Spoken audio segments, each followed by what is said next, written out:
بسم الله والحمد لله والصلاة والسلام على رسول الله صلى الله عليه وسلم. جمعة ونكسن ولا ليال ميل كستوات كتشوكتان دافها أدونك. الحمد لله رب العالمين حمدا كثيرا طيبا مباركا فيه، حمدا يليق بجلاله وبكماله وبعظيم سلطانه. ولا ليال إلهي سبحانه وتعالى أيام هدله إنه سو قارسيي إنه نصمي وقت يدي آدك قالق وها اللهم صل على محمد عاوه الكنين وكسوغنا إن شاء الله تعالى ودقرك كحوجنينا مسلمين إن شاء الله تعالى وقد عينينا بإذن الله تعالى مال كستيك تشوغان دافها دونك إي حالات كستوها ستبا إن شاء الله تعالى. ولا ليال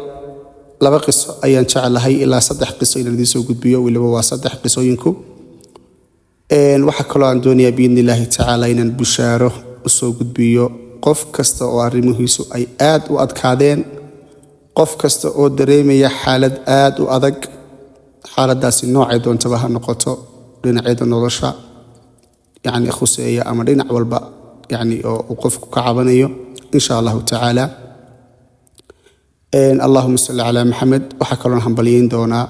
waxa jira walaalo ku guuleystay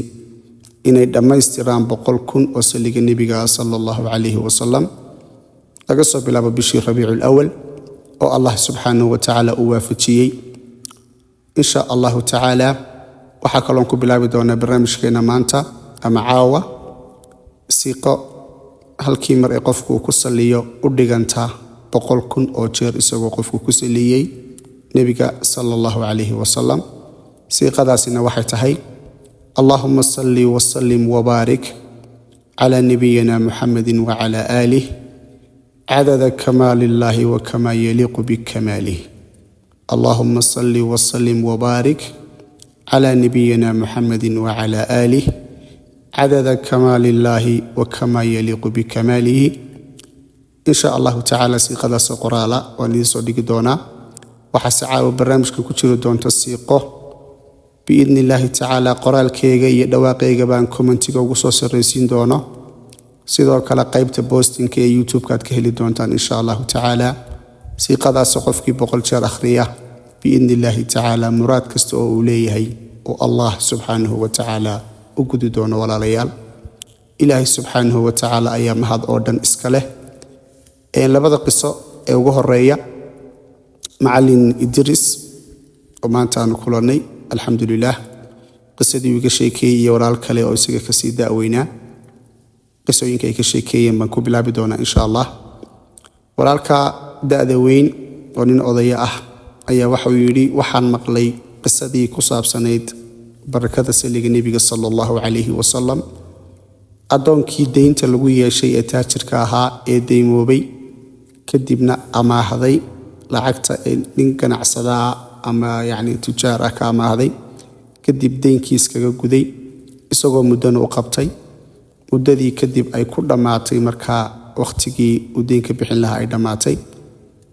ninkii deynka ku lahaana uu yimid kadibna qaadiga loo geeyay. qaadigiina uu xukumay in la xiro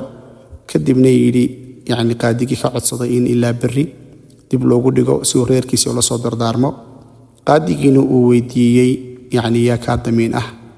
ee uu ku yiri waxa iga damiina rasuulka Ilaahi sallallahu alayhi wa sallam. qaadigina uu weydiiyay sidee rasuulku sallallahu alayhi wasallam damiin kaaga yahay kadibna uu yiri yani qaadiyo buu ogow in aanan kamid ahayn ummadda nabi maxamed sallallahu alayhi wasallam hadii aan soo noqon waayo barito oo aan maxkamadda iman waayo. sidaas uu qaadigina ku fasaxay waayo isagoo adoon saalix ah buu ahaa. kadibna waa kii xaaskiisa la tashanayay. xaaskiisana markuu uu sheegay arrintii waa kuwii ku ballamay in saliga nabiga alayhi salaatu wasalaam habeenkaas oo dhan ay wadaan. qisadaas YouTube-ka ku jirto ka heli doontaan. ugu dambayna Ilaahay subhanahu wa ta'ala uu ku karaameeyay in nabi maxamed arko sallallahu alayhi wa sallam. nabi maxamedna uu diro waaliga ama gudoomiyaha gobolka xukumayay.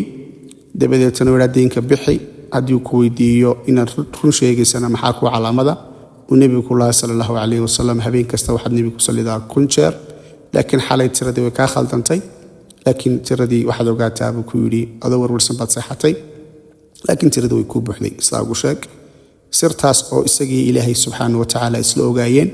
iyo nebi maxamed sala allahu calayhi wasalam oo dee malaa'igtu ay gaadhsiinayso maalmaha aan ahayn khamiista iyo jimcaha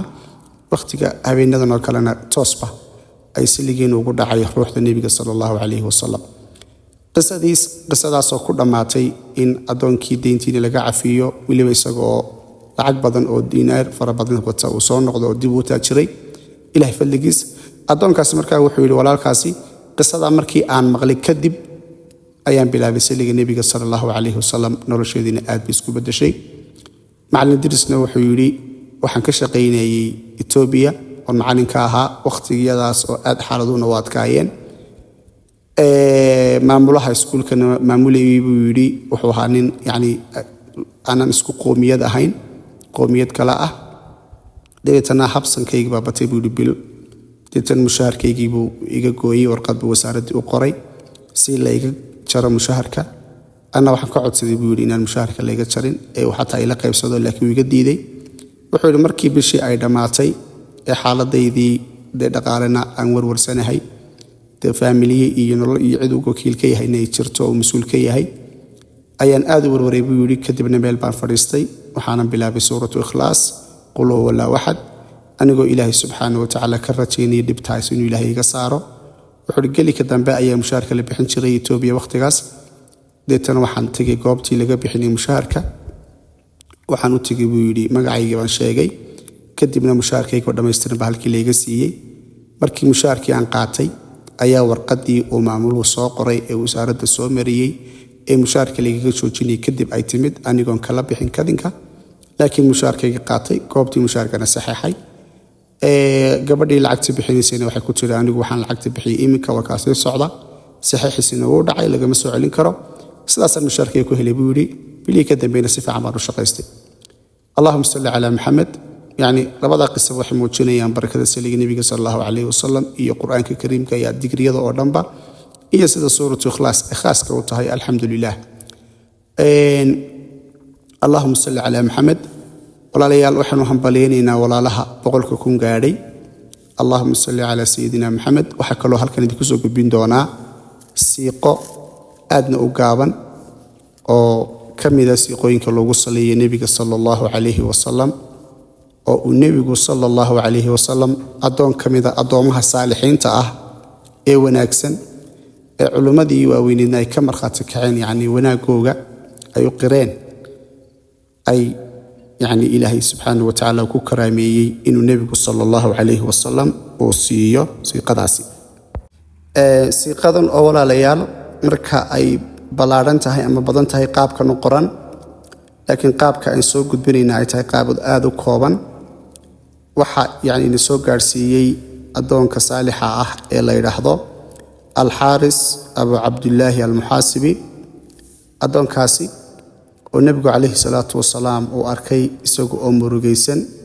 kadibna nebigu calayhi salaatu wasalaam uu siiyey siiqadan addoonkani addoon ganacsiga iyo arrimaha ka shaqeeya buu ahaa kadib shaqadii baa ka xumaatay allahuma salli calaa maxamed